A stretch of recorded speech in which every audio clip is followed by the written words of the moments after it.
Agora pronto, né? Uma pessoa que passou anos no Projac, um local que rola de tudo, nos chama de facção. Passou anos na Rede Globo. Eu pensei assim, poxa, ela viveu na Rede Globo, ela pode ser a chaveira, ela pode ser uma pessoa que vai ter uma função interessante, mas não. Ela está sendo simplesmente uma agente da Rede Globo dentro do governo.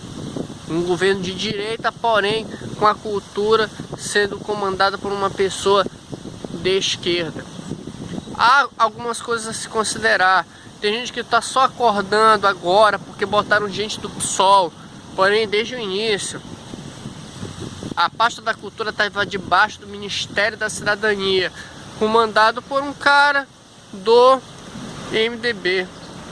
Isso aí ninguém questionava, ninguém ficava pé da vida. Aí nesse ponto em específico, até que a gente pode dizer que a Regina Duarte está certa em dizer que há pessoas com interesses eleitoreiros e que ficaram de uma certa forma chateados com certas demissões.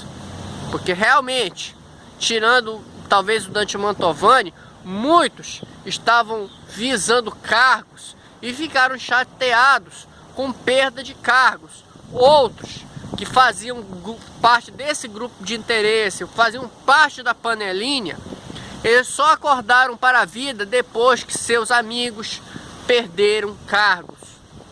Aí, óbvio, uma rede de pessoas com interesses eleitoreiros, com interesses em se tornar assessores e tudo mais.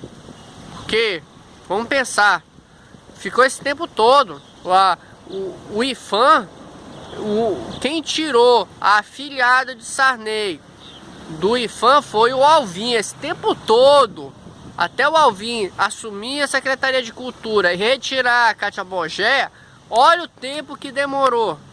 E por que não houve reclamação? Poxa, tem uma afiliada de Sarney.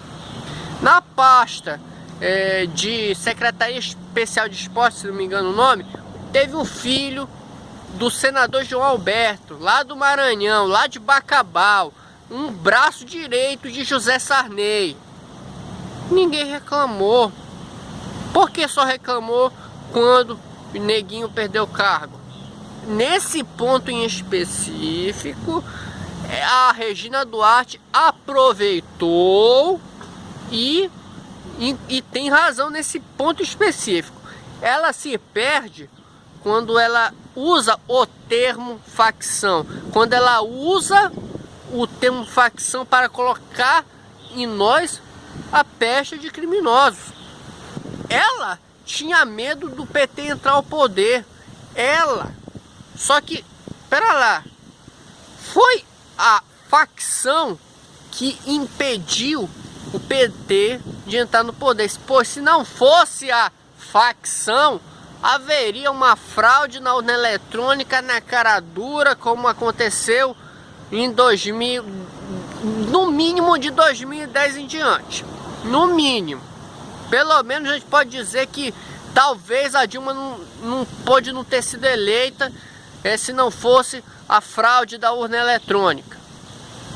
2014 também houve fraude. O Aécio teria que ter vencido com uma margem muito grande de votos. Não foi o que aconteceu. O Bolsonaro só ganhou porque foi uma margem tão grande, mas tão grande, mas tão grande, que a fraude ia se tornar tão na cara dura que seria impossível. A única coisa que restou a eles seria maquiar o resultado, dizer que houve uma polarização. Uma pouca diferença percentual, uns 7%, uns 7, 14% de diferença entre os eleitores de Haddad e Jair Messias Bolsonaro. Afinal, de que lado essa senhora Regina Duarte está? Ela está realmente do lado do presidente Bolsonaro? Ou ela está realmente do lado da Rede Globo? Ela está do lado do PSOL? Ela está do lado dos que perderam cargos com o Roberto Alvim, como por exemplo Kátia Bogea. De que lado essa mulher está? Eu já dei a minha conclusão e não é muito difícil dizer e deduzir o que é que eu acho disso.